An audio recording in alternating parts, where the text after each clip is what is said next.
Hey everyone, I'm out here in the garage with the battery from the Acura RL on the bench. So you're probably wondering why the battery from the RL is on the bench, and that's because yesterday when I was on my way to work, I went to start my car and it wouldn't start. I could actually see all the dash lights were really dim, and then also the starter was clicking, but it wouldn't do anything else. So because I didn't have time to really jump the battery, I just had to get to work. I was already running a little bit late. I swapped in the battery from the Acura Legend and I went to work. So what I'm going to do today is actually charge this battery. So I'll show you my setup in this video. So stay tuned.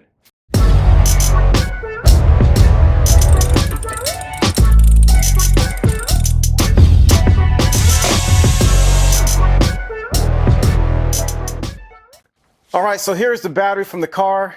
And you can see it's got an Acura label on it. That's because it is a genuine Acura battery. The previous owner of the car took the car to the Acura dealership for just about everything. And so I've had the car for, about 3 years now. And I've actually also put Acura parts on it for the most part. I think maybe 1 or 2 parts here or there is non-Acura, but I try to always use Acura parts, especially when it makes practical sense to do so, especially when it's cost effective to do so. So this battery is about, right there you can see, it says 915, so it's about 4 years old. It's a 100-month battery. It only has about 550 cranking amps, so it's not really all that great in the wintertime. It does okay. I've never been stranded or anything. So what I'm going to do now is go ahead first of all and measure the voltage of this battery before I charge it up. So I'm going to grab my multimeter and do that. So kind of as a side note, I think what's happening with the car, I think I have some sort of a parasitic draw. So something is turned on when it shouldn't be, or it's using current when it's turned off. Something's going on with one of the circuits, and I believe it's the fog lights that's causing the problem. Because I've had this happen now 2 or 3 times. And usually what happens is if I leave the fog light switch on overnight, even though the fog lights are off, I come out and start the car in the morning and I can't start it because the battery's too low. So that's just kind of a side note, something I need to check into. That's probably a video for another day. What I'm going to do now is go ahead and check the voltage of the battery. So I've got my multimeter set up and it's on DC voltage. Got my probes here. I'm going to put the black probe on the negative, red probe on the positive, and we've got 12.49 volts. So that's a little bit puzzling. I would think 12.49 volts is enough to start the car. But what I'm going to do is just go ahead and charge it up anyway and see what happens. It should get up to somewhere around 12.7 volts fully charged, somewhere in that neighborhood. So I'm going to go ahead and throw it on the charger now and see what happens. There could be some sort of issue inside the battery internally that I don't know about, maybe a dead cell or something. I would not think so at that kind of voltage, but you never know. So let's go ahead and charge it up then. All right, so this is my battery chargers to Stanley Recharge It. And it does several different things. You can do an engine start with it. You can also check the battery voltage. It does an alternator check, and then you can recondition the battery. So pretty nice tool to have. I actually got this one on special for $22 at Walmart. I'm not sure exactly why it was that cheap at the time, but it has worked great for me so far. So what I'm going to do is go ahead and hook this up to the battery. I'll show you how exactly I hook it up. So let's go ahead and do that now.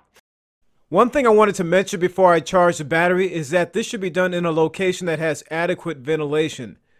There's a possibility of explosion if the hydrogen gases are allowed to build up. Okay, so the first thing I'm going to do is go ahead and put this negative battery cable on here. And this acts sort of as an extension. So basically I'm going to put that on the negative battery terminal, like that. And use a 13 millimeter to tighten it down. Doesn't have to be really tight. Next, I'm going to connect the charger's red or positive cable to the battery's positive terminal. Then I'll attach the charger's negative or black cable to the battery's negative extension cable. I'll then plug in the charger and press the charge button.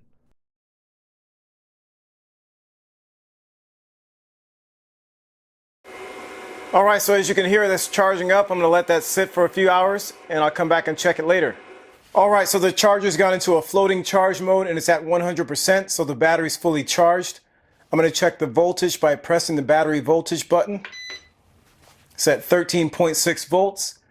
So what I'm going to actually do now is go ahead and disconnect everything. The first thing I'm going to do is go ahead and then plug it. So unplug it from here.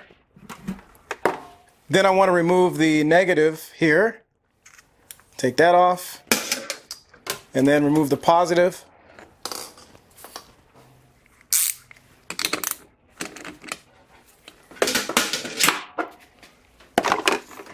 All right. And then I'm going to do a second check with the multimeter too. Set that up. And let's see here. Negative and positive. 13.07 volts. Once I let the battery calm down, so to speak, from being charged, it measured about 12.7 volts. I then installed it in the Acura Legend and started the car without any issues. Later I pulled the battery from the car and sat it on the bench for a few days. So now what I'm doing here is checking to see if there's been a significant voltage drop.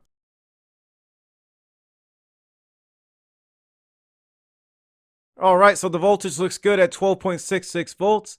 So I say this battery is just fine.